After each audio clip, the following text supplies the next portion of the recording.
სახელითა მამისათა და ძისათა და სულისაწმინდისათა ამინ. ბოლო დროს განვითარებული მოვლენები უკრაინის ეკლესიასთან დაკავშირებით მორწმუნეებში დიდ წუხილს, ვნებათა ღელვას და ინტერესს იწვევს. წუხილს იმასთან დაკავშირებით, რომ ორი ადგილობრივი ეკლესია დაუპირისპირდა ერთმანეთს. კერძოდ, რუსეთის ეკლესიამ კონსტანტინოპოლის ეკლესიასთან გაწყვიტა ევქარისტიული კავშირი. ხოლო ინტერესს სწორად მოიქცა თუ არა კონსტანტინოპოლის პატრიარქი ბართლომეოსი პირველი, როდესაც შეიჭრა სხვა ადგილობრივი ავტოკეფალური ეკლესიის სივრცეში. მეორე, როდესაც გააუქმა მსოფლიო პატრიარქმა ბართლომეოსმა 1686 წლის სინოდალური გადაწყვეტილება, რომელიც ითვალისწინებდა უკრაინის ეკლესიის მართვის უფლების გადაცემას რუსეთის ეკლესიისადმი. მესამე, ჰქონდა თუ არა უფლება უკრაინის ანათემირებული მიტროპოლიტისთვის ფილარეტ დენისენკოსათვის ანათემის მოხსნის და მეოთხე, ჰქონდა თუ არა კონსტანტინოპოლის ეკლესიას ავტოკეფალის მინიჭების უფლება. სანამ ზემოთ აღნიშნულ კითხვებს გავცემდეთ სამართლებრივ პასუხს, მინდა ორიოდეს სიტყვით უკრაინის ეკლესიის შესახებ ისტორიული მიმოხილვა გავაკეთო. უკრაინის ეკლესია იყო კონსტანტინოპოლის ეკლესიის მიტროპოლია მე-17 საუკუნის 80-იან წლებამდე. 1686 წელს მსოფლიო პატრიარქმა დიონისე მეოთხემ კონსტანტინოპოლის სინოდის გადაწყვეტილების თანახმად უკრაინის ეკლესიის მართვის უფლება რუსეთის საპატრიარქოს მიანიჭა და შესაბამისად ეკლესია მოსკოვის საპატრიარქოს იურისდიქციაში გადავიდა. 1992 წელს უკრაინის მიტროპოლიტი ფილარეტ დენისენკო განუდგა დედა ეკლესიას, მოცემულ შემთხვევაში რუსეთის ეკლესიას და თავი გამოაცხადა სრულიად რუსეთის პატრიარქად, რის შემდეგაც მოსკოვის საპატრიარქოს მიერ იქნა განკვეთილი და ანათემირებული. 1989 წელს კონსტანტინოპოლის პატრიარქმა ბართლომეოსმა რუსეთის პატრიარქს ალექსი მეორეს გაუგზავნა წერილი, რომელშიც იგი მიტროპოლიტ ფილარეტისთვის ხარისხის აყრასთან დაკავშირებით და რუსეთის მიერ მიღებულ ყველა კრებსით გადაწყვეტილებას დაეთანხმა. დაუბრუნდები ზემოთ აღნიშნულ კითხვებს და საეკლესიო სამართლის მიხედვით განვიხილავ.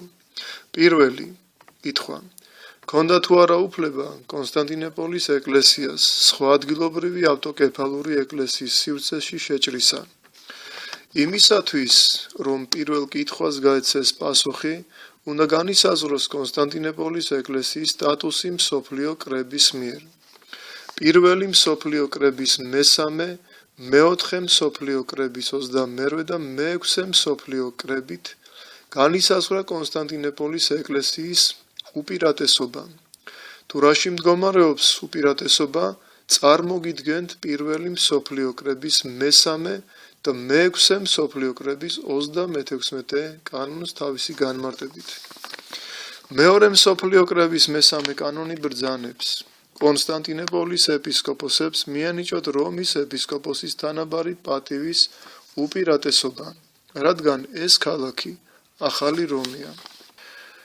მე-12 საუკუნის ყველაზე ავტორიტეტული კანონისტი ბალსამონი ამ კანონის განმარტებაში ამბობს: როცა კონსტანტინე დიდმა ამ ქალაქში რომის იმპერიის კვერთხი გადაიტანა, იგი იწოდა კონსტანტინოპოლად, ახალ რომად და ყველა ქალაქის დედოფლად. კრების მამებმა მხედველობაში მიიღეს კონსტანტინოპოლის ღირსების აღმატებული მდგომარეობა დანარჩენ ქალაქებთან მიმართებით და საჭიროდ ჩათვალეს კონსტანტინოპოლის ეპისკოპოსისთვისაც მეტი პატივი მიეგოთ სხვა ეპისკოპოსებთან შედარებით. ამიტომ ძველი რომის ეპისკოპოსის შემდეგ კონსტანტინოპოლის ეპისკოპოსის პირველობის პატივს აღიარებენ სხვა ეპისკოპოსთა შორის. ეს დაახლოებით პირველობის ისეთივე პატივია, როგორც ნიკეის კრების მამებმა მე-7 კანონით იერუსალიმის ეპისკოპოსს მიანიჭეს. ამ კანონის შინაარსი უფრო ცხადი გახდება, თუ მას ამავე კრების მეორე კანონს შევადარებთ. მეორე კანონში კი წერია: სამთავროთა ეპისკოპოსები ნუ გაავრცელებენ თავიანთ ხელისუფლებას იმ ეკლესიებზე, რომლებიც მათ სამთავროს საზღვრებს გარეთ არიან განლაგებულნი, რათა ამით არ მოახდინონ ეკლესიების ერთმანეთში არევა. წინამდებარე კანონში კრების მამები სათქმელს ზუსტად გამოხატავენ და კონსტანტინოპოლის ეპისკოპოსს ანიჭებენ პირველობის პატივს, მაგრამ არ აღიარებენ ჯერ მის ხელისუფლების უპირატესობას, ანუ ხელისუფლებას საერთოდ, რაც ნიშნავს, რომ მას შეუძლია საერთო კრებაზე სხვების წინაშე მთავარი ადგილი დაიკავოს, მაგრამ ამასთან არ აძლევენ მას სხვა ეპისკოპოსებზე არავითარ უფლებას. ასევე მეექვსე მსოფლიო კრების 36 კანონი განაჩინებს: მიენიჭოს კონსტანტინოპოლის საყდარს რომის საყდრის თანაბარი უპირატესობა და მის შემდეგ მეორე, მსგავსადვე განიდიდოს საეკლესიო საქმეებში. ხოლო ამის შემდეგი ჩაითვალოს საყდარი დიდი ქალაქისა, ალექსანდრიისა, შემდეგ ანტიოქიის საყდარი და მის შემდეგ ქალაქ იერუსალიმის საყდარი. ამ კანონით დგინდება რიგითობა მსოფლიო ეკლესიების უმთავრეს საყდრებს შორის. ყველა ამ ხუთი საყდრის ეპისკოპოსი ხელისუფლების მხრივ ერთმანეთთან დამოკიდებულებაში თანასწორია. ბრძანებს ამ კანონის განმარტებაში ნიკოდიმოს მილაში. ყოველივე ზემოთ აღნიშნულიდან ჩანს, რომ კრების მამების მიერ კონსტანტინოპოლის პატრიარქს პირველობის პატივი მიენიჭა, მაგრამ ხელისუფლების მხრივ ადგილობრივი ეკლესიების მიმართ ერთმანეთთან დამოკიდებულებაში თანასწორია. პირველ კითხვას გაეცა პასუხი: კონსტანტინოპოლის პატრიარქი არ უნდა შეჭრილიყო სხვა ადგილობრივი ეკლესიის სივრცეში. მეორე საკითხი: ქონდა თუ არა მსოფლიო პატრიარქ ბართლომეოს უფლება იმისა, რომ გაეუქმებინა დადგენილება კონსტანტინოპოლის პატრიარქის დიონისე მეოთხის მიერ 1686 წლის სინოდალური განჩინებით უკრაინის ეკლესიის მართვის უფლების გადაცემა რუსეთის ეკლესიისადმი. ამ კითხვასაც რომ გავცეთ პასუხი, მოვიყვანთ მეოთხე მსოფლიო კრების მე-17 კანონს, რომელიც მკაფიოდ და არაოდრაზროვნად იძლევა პასუხს აღნიშნულ კითხვასთან დაკავშირებით. მე-17 კანონი განაჩინებს: თითოეულ ეპარქიაში, სოფლებსა თუ დაბებში არსებული სამრევლოები უცვლელად უნდა დარჩნენ მათი მმართველი ეპისკოპოსების ხელისუფლების ქვეშ. მით უფრო, თუ ისინი 30 წლის მანძილზე დავის გარეშე წინამძღვრობდნენ და მართავდნენ აღნიშნულ სამრევლოებს. მე-19 საუკუნის კანონისტი, ეპისკოპოსი ნიკოდიმოს მილაში, ამ კანონს ასე განმარტავს: ეს კანონი განაჩინებს, რომ ეპარქიის საზღვრები ზუსტად უნდა აღინიშნებოდეს და ვერავინ გაბედოს მათი დარღვევა, განსაკუთრებით, თუ ისინი ნიშანდებულია ხანდაზმულობის უფლებით, რასაც კანონი 30 წლის ვადით განსაზღვრავს. ვფიქრობ, მეორე კითხვასაც გაეცა პასუხი, ვინაიდან 30 წელი კი არა, 300 წელზე მეტია გასული. ამიტომ არანაირი უფლება არ ჰქონდა კონსტანტინოპოლის პატრიარქ ბართლომეოს 1686 წლის დადგენილების გაუქმებისა. გადავიდეთ მესამე საკითხზე. ქონდა თუ არა კონსტანტინოპოლის პატრიარქ ბართლომეოს უკრაინის ანათემირებული მიტროპოლიტისთვის, ფილარე დენისენკოსათვის ანათემის მოხსნის უფლება? ამ კითხვას პირველი მსოფლიო კრების მე-5 კანონით გავცემთ პასუხს. იმათ მიმართ, რომლებიც თავიანთ ეპარქიებში ეპისკოპოსებმა ეკლესიასთან ერთობიდან განაყენეს, სამღვდელონი იქნებიან ისინი თუ საერონი, დაცულ უნდა იქნეს კანონი, რომელიც აწესებს, რომ ერთის მიერ განკანონებული არ უნდა იქნეს სხვების მიერ შეწყნარებული. თუმცაღა გამოძიებული უნდა იქნეს სულმოკლეობით, შუღლით, ან ეპისკოპოსის მხრიდან, სხვა რაიმე უკმაყოფილების ნიადაგზე ხომ არ მოხდა მათი განპატიჟება.